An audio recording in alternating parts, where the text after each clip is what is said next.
চলে আসলাম আরেকটি long video নিয়ে। আজ পবিত্র শুক্রবার, তাই ভাবলাম একটু পোলাও রান্না করি। হ্যালো এভরিওয়ান, আসসালামু আলাইকুম। সবাই কেমন আছেন? আশা করি সবাই অনেক ভালো আছেন। আপনাদের দোয়ায় আল্লাহর রহমতে আমিও অনেক ভালো আছি।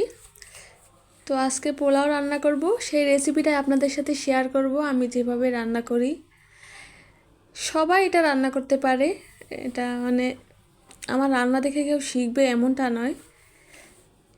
আমি যেভাবে রান্না করি জাস্ট সেটাই শেয়ার করছি। আশা করি সবাই ভিডিওটা দেখবেন, লাইক কমেন্ট শেয়ার দিয়ে ফলো দিয়ে আমার পাশেই থাকবেন। তো প্রথমে আমি হাঁড়িতে তেলটা গরম করে পেঁয়াজ দিয়ে দিলাম, তারপর গোটা গরম মশলা দিয়ে এগুলোকে ভালো মতো ভেজে ব্রাউন কালার করে নেব। আর এদিকে আমি চালটা আগে থেকেই ধুয়ে রেখেছিলাম, এখন সেগুলি দিয়ে চালটাকে ভালো মতো নেড়ে চেড়ে নেব।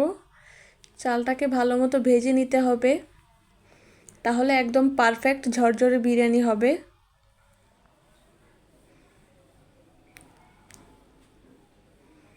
আমার পোলাও রান্না কখনো নরম হয় না, পারফেক্ট একদম ঝরঝরে হয়। আমি কখনো পানি মেপে দিই না, মাছ আসিগো মতো আমি আন্দাজ করেই পানিটা দিয়ে দিই। আমার পোলাও একদম পারফেক্ট ঝরঝরে হয়, সুন্দর হয়।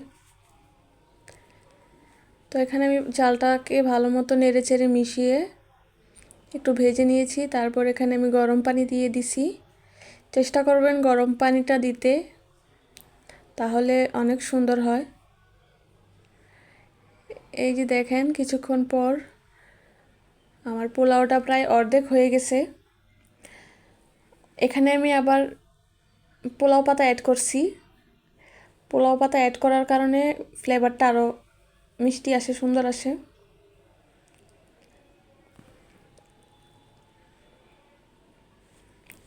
আমি কিন্তু একটু চিনিও অ্যাড করেছি। তো কিছুক্ষণ দমে রেখে দেব, একদম চুলার আঁচটা লোতে রেখে। এই যে আমার পোলাওটা হয়ে গেছে, একদম পারফেক্ট ঝরঝরে হয়ে গেছে। তো যে যেখান থেকে আমার ভিডিওটা দেখছেন, ভালো লাগলে অবশ্যই লাইক কমেন্ট করবেন, ফলো দিয়ে আমার পাশে থাকবেন। তো আজকের ভিডিওটা এই পর্যন্তই।